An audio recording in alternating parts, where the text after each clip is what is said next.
Hello and welcome to the PHI team. This is Annalie Phillips. This is a presentation to teach you how to learn the skills that you need to share the PHI team business presentation so that you can help a contact start with why. First, we have a set of skills that we need to learn. We need to learn to listen to the people that we talk to, listen to what their passion is, listen to what their pain is. And we do that by asking certain questions so that we can get the information we're after rather than pouncing on them the minute they express there's any kind of a problem. First of all, this could be a waiter in a restaurant, or it might be someone at the store, or it could be your neighbor or your relative. This is just the everyday conversations that we have all around us. This could be someone that you called on the phone from your contact list. Remember, though, this is about learning to be interested, not interesting. So we use high-yielding questions. Some of these high-yielding questions that help us to ask a person what their problem might be and to get to the bottom of it are these. How long have you been experiencing whatever their problem is? What are you doing now to improve that? How is that working for you? How would life be different if you could find a solution? And are you open to doing something else? Then when you find an answer, you could say, if I could show you a way to get whatever it is they've expressed, would it be worth 30 minutes of your time to meet with me? Then be sure to get an appointment. Okay, so now you are at the appointment. We need to start over with the process of asking them questions. It helps reinforce in that person's mind and yours what the problem really is. The object of this is so that you are allowing them to feel and explore their life and their situation to decide whether it's painful enough that they would like to do something about it. So what is your purpose here at this appointment? Is it to sell product? No, it is not. Your purpose is to get to know this person, to find out what they want. What is their passion or their pain? Remember, this is about them. It's not about you. So we need to get their story, and we do that by asking more high-yielding questions. What is their life like now? How did it get that way? What is causing the pain? And what are they doing about it now? And if they could change it, what would they change? And what would their life be like if they did change it? And how would their life be better? And how would that feel? We can do this process at the interview by using what we call a high-yielding question sheet. Here is a graph or a chart that I have created to help demonstrate how these questions might fit into the holes here. So what is it you want to do? Here's someone who says they wish they had a bigger home. Well, why is that a problem now?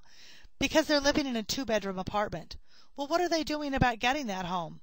They have a second job. So if they could change it, what would that be like? Oh, they'd love to have a 4-bedroom house instead. And how would that make your life better? What would that feel or look like? They'd have a backyard, the kids would have room to play, they'd have more space in the house. And on a scale of 1 to 10, how serious are they about accomplishing that? They're at a 10. So instead of going straight to the next column, we would go back over here. Somewhere along the line through the conversation, they may have mentioned that they also have a credit card they need to pay off. Okay, so what's that like now? Well, they're making payments. And what are they doing to accomplish this? They are using that second job. So what would they like to do? Well, they'd like to have it paid off. And how would that make their life feel better? What would make the difference? They'd have more cash. Sometimes these things are a little bit more obvious and you don't need to necessarily dive into all of that. But if you can get them to vocalize their situation and their problem and how much better their life would be if they could solve these problems, they will talk themselves into doing this. Instead of you cramming this down their throat, they will make this decision on their own. Some people might express that they wish they could take their kids to Disneyland. So what are they doing about it now? Nothing. They're just staying home. Why are they doing nothing? Because they're so busy working that second job to take care of the first two problems. But if they could go to Disneyland, what would they do? How would they get there? Oh, they'd love to buy airplane tickets and fly. And how would that make their life better? Because they'd have more time, more family, more fun. And how serious are they about that? Well, they're on a scale of 8. They'd really like to do that, but they're not as serious about those as they are about the first things. Okay, so now we're to the point about how much time would you be willing to invest out of your week to be able to take care of these problems? Oh, they could probably find 10 hours. All right, great. So if I can show you a way that you would be able to have that backyard and have the kids play in the backyard so you could have more space and have some cash because your debts are paid off and have more family time and more fun. If I could show you a way to have those things, is there anything that would hold you back? No, nothing would hold them back. Okay. So here's what we do. Now this is the demonstration. This is what we show. I teach you how to run a home-based business. And then I help you how to find others. And we help them to start and run a home-based business. Next, we teach you how to help them to find others and get these people started and running their own business. Let's demonstrate what that looks like.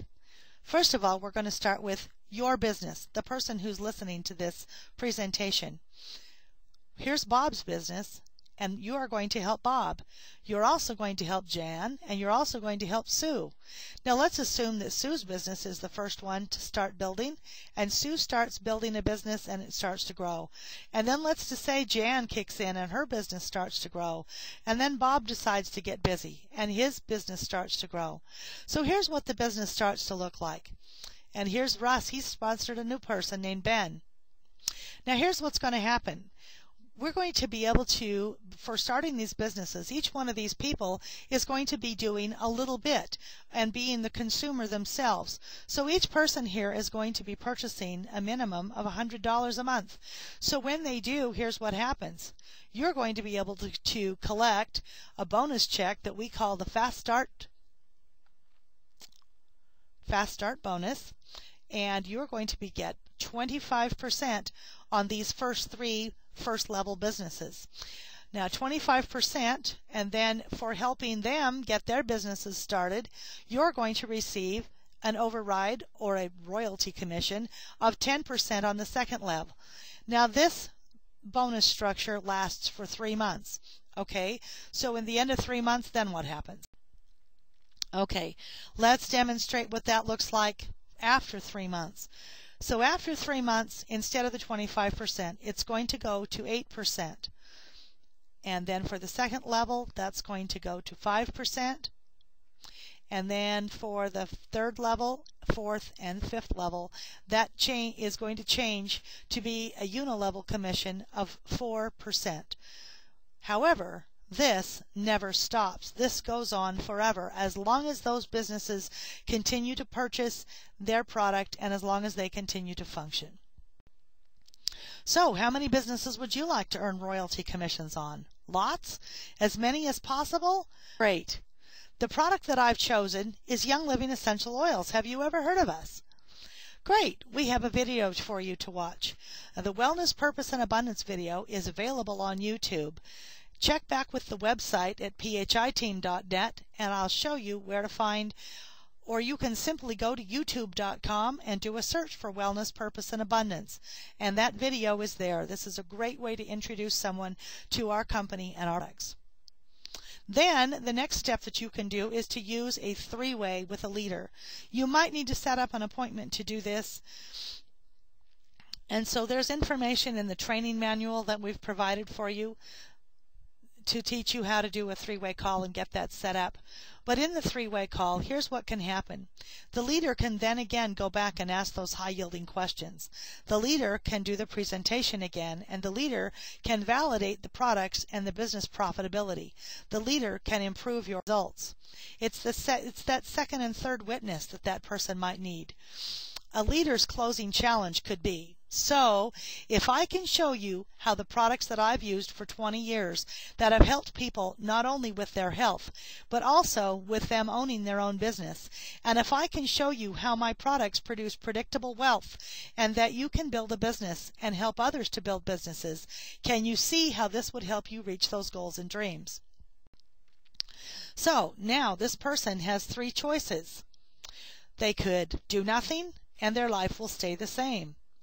They can enjoy the benefits of our health-changing products, or they can build a predictable business with our proven products. So which would they like to do? And